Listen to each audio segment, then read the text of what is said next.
Hello and welcome to this special program here on Times TV. My name is Blessings Mpinganjira. The objective of this program is to create awareness on the bid evaluation process and clarify the lowest evaluated bidder principle. Thank you for joining us. I'm joined by Mr. Leonard Kumwenda, who is the Capacity Development Manager from PPDA. Welcome to the program. Yeah, thank you. And I have Mr. Gift Gwaza, who is the Director, Regulatory Revenue and Monitoring at the Public Procurement and Disposal of Assets Authority, PPDA. Welcome to the program. Thank you very much. And finally, I have Dr. Feston Kaupa, who is the Chief Executive Officer for the Malawi Institute of Procurement and Supply. Welcome to the program. Thank you. Okay, we're going to start with Mr. Kumwenda. What is bid evaluation for an ordinary Malawian who doesn't know it? What is it? Okay, bid evaluation essentially, even before reaching the bid evaluation, we have a process which is referred to as bid opening. Once suppliers have submitted their bids, they are supposed to be opened, then they are supposed to be evaluated. So at bid evaluation, you are looking at systematic analysis of the bids, examination of the bids in reference to the requirements of the bidding documents, and then you also do a comparison of the bids. At the end, you are trying to identify what is referred to as the lowest evaluated bidder, who is the successful bidder to be awarded the contract. Okay, one can also ask the question that what does PPDA does? What do you do? In reference to the bid evaluation process, what I could say as regarding the role of PPDA is that once the MDAs, ministries, departments and agencies of the government, which are referred to as procuring and disposing entities, once they have completed the evaluation process, on some procurements they are supposed to submit to PPDA for vetting. These are procurements which are above a set threshold. Each PDA has a threshold. If the procurement value is above that threshold, then they are supposed to submit to PPDA for an objection. Okay, going to Mr. Gwaza, who has the responsibility of evaluating these bids? The responsibility to do evaluation of bids rests with the public and disposal entities, and there are specific people who are appointed. They are referred to as ad hoc evaluation team. They are ad hoc in the sense that each and every procurement process, they're supposed to be a different, so to speak, a set of members who should do the evaluation, and the appointment of those members has to take into consideration the expertise which these members have in that particular procurement process. So they are appointed by the internal procurement and disposal committees at that programming entity, and they, as Leonard said, this ad hoc team now have to assess the bids which have been received to see to it that they are either complying with the requirements and also how much are they offering before a recommendation to make a contract award is made. So it's basically done by an ad hoc evaluation team which is being appointed per a specific procurement. All right, Dr. Feston Kaupa, how do you come in this? The interest of the Malawi Institute of Procurement and Supply is to make sure that the people that are in the procurement and disposal units, in the procurement disposal entities, are people that know the job, that know the evaluation process. So these are people that should be qualified, that should have the appropriate experiences in procurement, and of course not only procurement, but we talk of the whole supply chain, because it's about sourcing suppliers, making sure that the suppliers are delivering what they committed themselves to deliver in submitting their responsive bids. So in ensuring that the people that are manning the procurement and disposal units are people that are qualified, and the qualification entails that they should be members of the Malawi Institute of Procurement and Supply. By virtue of being members of the Malawi Institute of Procurement and Supply, registered members are people that are regulated, and these are people that do this job with professionalism. And when we're talking about professionalism, then they make sure that the bids that are being evaluated are indeed responsive bids, ensuring that the procurement and disposal entities are getting value for money from their procurements. Mr. Gwaza, what are the stages followed in bid evaluation? Basically, I would say 3. Where the first one you do a preliminary screening At preliminary now, you assess the eligibility of the supplier, whether he's a supplier of good standing, that is to say they are tax compliant, if they are registered with our office, PPDA, as being recognized or acceptable to trade with government. So you basically do that preliminary screening. And whoever falls short at this stage doesn't proceed to the next stage. So they are disqualified at that stage. All those who have now met the preliminary screening stage, they are taken into detailed technical evaluation.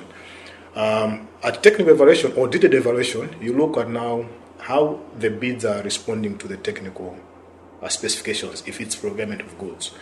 If it's consultancies, you're looking at responsiveness to the terms of reference. So there you now try to look at the functionality, and that's what led to the term lowest evaluated bid. So you look at that stage, who is complying with the functionality you're looking at. And only those who have complied with the technical specifications or the requirements of the terms of reference are now taken further to the financial evaluation. That's where now you are assessing their financial offers to say, okay, you have met A, B, C, D as we are looking for. Now, how much are you offering us that service or that good? So you do a financial comparison, and at this financial evaluation, you also look at how reasonable is the price against the market prices, prevailing market prices, and also if there are any arithmetical errors in the way the bid was submitted. You look at whether they are offering discounts, so you make a determination out of that. Now, after financial evaluation, if one is now recommended for contract award, there's another stage where you can do post-qualification, just to confirm that whoever you are recommending for award of a contract has the capabilities to execute the contract as you are required. So basically, these are the four major stages, but we look at mostly the first three: preliminary, detailed evaluation, and financial evaluation. The post-qualification is just a matter of sort of a due diligence to see to it that whoever finally gets a contract has really the capabilities you're looking for to execute the contract. Okay, I just want to also understand from Mr. Mwenda, why is the lowest evaluated bid recommended for contract award and not the lowest price bid? As I indicated before, the evaluation process, there's bid opening. At bid opening, once the bids have been opened, you are supposed to record the name of the bidder and the bid price. So at that stage, once you have liked those bids, then you can easily determine who is the lowest price bid, just looking at the figures. Okay. But for you to determine the lowest evaluated bidder, then you have to go through the stages of the evaluation process. At the end, then you determine the lowest evaluated bidder. Doctor, anything to highlight on this issue? Yeah, indeed, practically there is always a confusion talking about lowest evaluated bid and lowest bid, because the bidders, so there are some bidders that think that the moment they submit a bid with the lowest price, they'll get it. Yeah. But when you're talking about lowest evaluated, and I think for me I would underline the word evaluated. Yeah. And then when you're talking about evaluated, the evaluation is based on what were stated in the invitation to tender or invitation to bid document as to what would constitute the evaluation criteria. So evaluation criteria is not on a price. There are so many factors that would be stated in the invitation to bid document. There would be quality, timeliness of delivery. These days we're talking about sustainability procurement, sustainable procurement. How are these commodities that are being procured sustainable in terms of managing our environment? So there would be so many of these kind of criteria that would be stated. That's why the name, the word evaluation, lowest evaluated bid is emphasized. It's not just about price. So oftentimes bidders cry foul that their bid hasn't been accepted. They think that because they offer the lowest price and therefore they should get it. But it's not just about the lowest price. It's about these other factors that they should pay attention, as stated in the invitation to tender document. And for us, as now Malawi Institute of Procurement and Supply, would want to encourage public procurement entities to ensure that the people that are managing these processes are people that are familiar with these set criteria that are stated in the invitation to bid document. And therefore they'll be able to do a good job. But of course, it saddens us that sometimes we find that some public institutions do not deploy people the requisite experience and expertise to do these kind of evaluations that we're talking about. And so eventually, they may just focus at the price, forgetting the quality, forgetting about timeliness of delivery, forgetting about these other issues that are stated in the invitation. Moving ahead as a country, what should we do to ensure that now we reach this quality that you need as a sector? Normally what we are trying to do now is to intensify capacity building activities so that our procurement professionals know what they are supposed to do. And we are taking that, I think, across all regions now. Hopefully that our professionals at least will reach a level where, as an authority, will be confident in whatever they are doing. Yeah. It also it's not good that we are always checking them. Mm-hmm. At least we should just sit back, see them do the job, and we are sure that they will do a good job. Okay. So hopefully we'll reach that stage. All right. Gift, maybe any challenges that you meet in the way? Well, challenges always be there. One of which was already highlighted, finding some public entities not deploying procurement officers who are registered by MIPS. Secondly, sometimes the capacity of the officers being deployed to undertake procurement. You find that a big spending institution, the procurement officer is at a very lower level, and he can't make decisions against directors. So there's also that challenge where procurement people are not deployed at the high level for them to make strategic contributions to entities. Beyond that, we are still, I should say, few. Yes. To take into account that government spends much of resources through public procurement, I think there are still few on the market. He might confirm with that.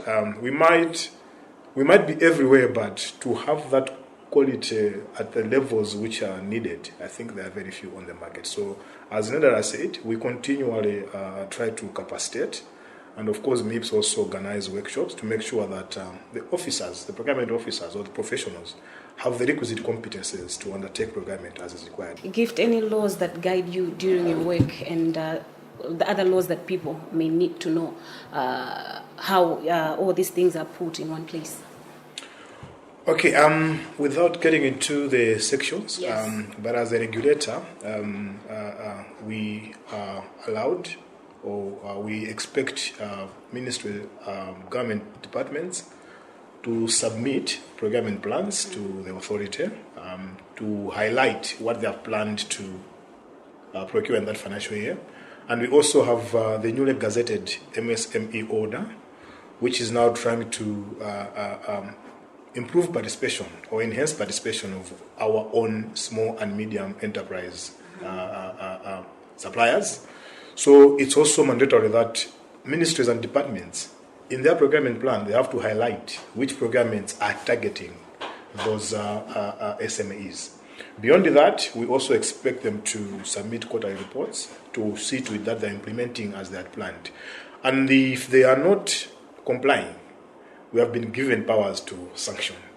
And you're smiling. Yes. I'm smiling because we haven't been imposing them, but it's time now we have to start imposing those sanctions. It's a way of enforcing compliance.